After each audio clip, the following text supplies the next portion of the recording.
ನಿಮ್ಮ ಪಾರ್ಟ್ನರ್ ನಿಮ್ಮನ್ನ ಪ್ರೀತಿ ಮಾಡ್ತಿಲ್ಲ, ನೀವು ಅನ್ಕೊಂಡಿದ್ ತರ ಬದುಕ್ತಾ ಇಲ್ಲ. ಕರೆಕ್ಟ್? ಎಲ್ಲೋ ಒಂದ್ ಕಡೆ ನಿಮ್ಮ ಒಂದು ರಿಲೇಶನ್‌ಶಿಪ್ ಅಲ್ಲಿ ಆಚೆ ಈಚೆ ಏರಿಳಿತ ಆಗ್ತಾ ಇದ್ರೆ, ಈ 3 ಕೆಲಸ ಮಾಡಿ. ಸರಿ ಹೋಗುತ್ತೆ. ಟೈಮ್ ಹೋಗ್ತಾ, ಹೋಗ್ತಾ, ಹೋಗ್ತಾ ನಿಮ್ಮ ಪಾರ್ಟ್ನರ್ ನಿಮಗೆ ತುಂಬಾ ಪ್ರೀತಿ ಮಾಡ್ಲಿಕ್ಕೆ ಶುರು ಮಾಡ್ತಾರೆ. ನಿಮ್ಮ ಹತ್ರ ಆಲ್ವೇಸ್ ಇರ್ಲಿಕ್ಕೆ ಬಯಸ್ತಾರೆ. ಸೊ ಅದನ್ನ ಏನಂತ ನೋಡೋಣ.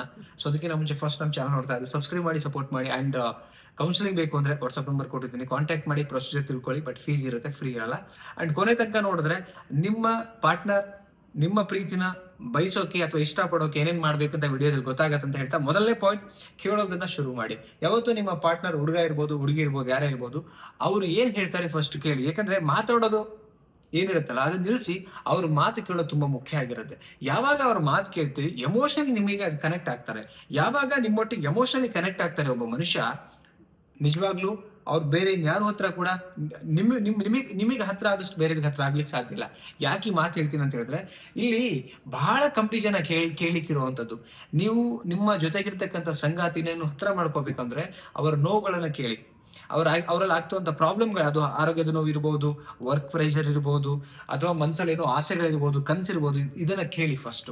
ಇದು ಒಂದು ರಿಯಾಲಿಟಿ ಆಫ್ ಒಂದು ಪಾರ್ಟ್ನರ್ಗಳಲ್ಲಿ ಮಾತ್ರ ಸಿಗೋಕ್ ಸಾಧ್ಯ. ಲೈಕ್ ಕಾಟಾಚಾರಕ್ಕಿರುವಂತ ಪಾರ್ಟ್ನರ್ಗಳಲ್ಲಿ ಸಿಗಕ್ ಸಾಧ್ಯ. ನಿಜವಾಗ್ಲೂ ಪ್ರೀತಿ ಮಾಡೋರಲ್ಲಿ ಇದಿರುತ್ತೆ. ನೆಕ್ಸ್ಟ್ ಏನು ಅಂತ ಹೇಳಿದ್ರೆ, ನೋಡಿ, ಇಂಟ್ರಪ್ಟ್ ಮಾಡಬೇಡಿ. ಮಧ್ಯೆ ಅವ್ರೇನೋ ಹೇಳ್ತಿರ್ಬೇಕಾದ್ರೆ ಮಧ್ಯೆ ಮಧ್ಯೆ ಬಾಯಿ ಹಾಕೋದು, ಮಧ್ಯೆ ಮಧ್ಯೆ ಮಾಡ್ಬೇಡಿ. ಕ್ಲಿಯರ್ ಆಗಿ ಕೇಳಿ. ಅವ್ರ ನೋವು ಕೇಳಿಸ್ಕೊಳ್ಳಾಗ ಅವ್ರಿಗೆ ಅನ್ಸುತ್ತೆ, ಆ ಒಂದು ಎಮೋಷನಲ್ ಕನೆಕ್ಟ್ ಅಂತ ಹೇಳ್ತೀವಲ್ಲ, ಅದಾಗುತ್ತೆ ಆ ಟೈಮಲ್ಲಿ. ಸೊ ನೆಕ್ಸ್ಟ್ ಏನಂತ ಹೇಳಿದ್ರೆ, ಒಂದು ನಿಮಗೆ ಗೊತ್ತಿಲ್ಲದ್ರೆ ಎಮೋಷನಲ್ ಬಾಂಡಿಂಗ್ ಬೆಳೀತಾ ಹೋಗುತ್ತೆ ಯಾವಾಗ ನೀವು ಕೇಳ್ತಾ ಹೋದಾಗ. ಇದು ಫಸ್ಟ್ ಪಾಯಿಂಟ್, ಇದನ್ನು ಮಾಡಿ. ಸೆಕೆಂಡ್ ಏನಂದ್ರೆ, ಕನ್ಸಿಸ್ಟೆನ್ಸಿ ತೋರಿಸಿ. ಅಂದ್ರೆ ಡ್ರಾಮಾ ಬೇಡ. ಕನ್ಸಿಸ್ಟೆನ್ಸಿ ಅಂದ್ರೆ ನೀವು ಏನೋ ಬಿಗ್ ಸರ್ಪ್ರೈಸ್ ಕೊಟ್ಟು ಅವ್ರನ್ನ ಇಂಪ್ರೆಸ್ ಮಾಡೋದು, ಅದೆಲ್ಲ ಅವಶ್ಯಕತೆ ಇರಲ್ಲ ಅಲ್ಲಿ. ಸೊ ಏನು ಅಂತ ಹೇಳಿದ್ರೆ, ಸ್ಮಾಲ್ ಕೇರ್ ಇರಲಿ ಅಷ್ಟೇನೆ. ಅಂಡ್ ಡೈಲಿ ರೆಸ್ಪೆಕ್ಟ್ ಮಾಡಿ. ನೀವು ಯಾರಿಗಾರು ನಿಮ್ಮ ಪಾರ್ಟ್ನರಿಗೆ ರೆಸ್ಪೆಕ್ಟ್ ಮಾಡ್ತಾ ಬಂದಾಗ ಏನಾಗುತ್ತೆ, ನಿಜವಾಗ್ಲೂ ಖುಷಿ ಪಡ್ತಾರೆ ಅವರು, ರೆಸ್ಪೆಕ್ಟ್ ಮಾಡ್ತಾ ಇದ್ರಲ್ಲ ಅಂತೇಳಿ. ಅಂಡ್ ಸ್ಮಾಲ್ ಆಗಿ ಕೇರ್ ಇರಲಿ ಅಷ್ಟೇ ಅವ್ರ ಬಗ್ಗೆ. ಏನಾದ್ರೂ ಊಟ ತಿಂಡಿ ವಿಚಾರದಲ್ಲಿ, ಆರೋಗ್ಯದ ವಿಚಾರದಲ್ಲಿ, ಅಂಡ್ ಎಲ್ಲ ಹೊರಗಡೆ ಹೋಗ್ಬೇಕಾದ್ರೆ ಹುಷಾರ ಹೋಗ್ಬಿಟ್ಟು ಈ ತರ ಮಾತುಗಳಾದ ಆಡಿದಾಗ ನಿಜವಾಗ್ಲೂ ನಿಮ್ಮ ಮೇಲೆ ತುಂಬಾ ಒಂದು ಒಳ್ಳೆ ಅಭಿಪ್ರಾಯ ಬರುತ್ತೆ, ಒಪಿನಿಯನ್ ಬರುತ್ತೆ. ಸೊ ನೆಕ್ಸ್ಟ್ ಏನು ಅಂತ ಹೇಳಿದ್ರೆ, ಟೈಮ್ ಕೊಡಿ. ಅಂಡ್ ಏನ್ ಪ್ರಾಮಿಸ್ ಮಾಡಿರ್ತೀರಿ ಅದನ್ನ ಬಾಯಿಲಿ ಏನ್ ಇಡ್ತೀರಿ ಅದನ್ನ ಆ ತರ ನಡ್ಕೊಳಕ್ ಟ್ರೈ ಮಾಡಿ. ನಿಜವಾಗ್ಲೂ ಮನಸ್ಸು ಸ್ಲೋಲಿ ನಿಮ್ಮ ಹತ್ರ ಕನೆಕ್ಟ್ ಆಗುತ್ತೆ. ಬಿಕಾಸ್ ಹೊರಗಡೆ ಎಲ್ಲರೂ ಕೂಡ ಬಳಸ್ಕೋಬೇಕಂತ ಕಾಯ್ತಿರ್ತಾರೆ. ನೀವು ನಿಜವಾಗ್ಲೂ ಪ್ರಾಂಪ್ಟ್ ಆಗಿ ಅವ್ರಿಗೆ ಏನ್ ಬೇಕು ಆ ಭಾವನೆಗಳನ್ನ ಕೊಡ್ತಾ ಹೋಗ್ತೀರಿ, ನಿಮ್ಮ ಹತ್ರ ಬರುವಂತ ಸಾಧ್ಯತೆ ತುಂಬಾ ಇರುತ್ತೆ. ಸೊ ನೆಕ್ಸ್ಟ್ ಏನು ಅಂತ ಹೇಳಿದ್ರೆ, ಪ್ರೆಸರ್ ಬೇಡ, ಸ್ಪೇಸ್ ಕೊಡಿ. ನೀವಿಗೆ ನಾನು ಹೇಳಿದ್ದೆ ನಡಿಬೇಕು, ನನ್ನನ್ನೇ ಫಸ್ಟ್ ಒಪ್ಕೊಬೇಕು ಬೇಡ. ಅವ್ರಿಗೊಂದು ಟೈಮ್ ಕೊಡಿ. ಅವ್ರ ಟೈಮಿಗೆ ಫಸ್ಟ್ ನೀವು ಅಡ್ಜಸ್ಟ್ ಆಗಿ, ಅವ್ರ ಟೈಮಿಗೆ ನೀವು ಎಲ್ಲದಕ್ಕೂ ಒಪ್ಕೊಳ್ಳೋ ರೆಡಿಯಾಗಿ ನಿಮ್ಮನ್ನ ನಿಜವಾಗ್ಲೂ ಚೂಸ್ ಮಾಡ್ಕೊಳ್ತಾರೆ. ಏನಕ್ಕೆ ಅಂತ ಹೇಳಿದ್ರೆ, ನಾನು ಎಲ್ಲಾ ಪ್ರಾಬ್ಲಮ್ ಜೊತೆಗೆ ಇವ್ರು ನನ್ನ ಅಡ್ಜಸ್ಟ್ ಮಾಡ್ಕೊಂಡು ನನ್ನ ಜೊತೆಗೆ ಇದ್ದಾರೆ ಅಂತ ಖುಷಿ ಪಡ್ತಾರೆ.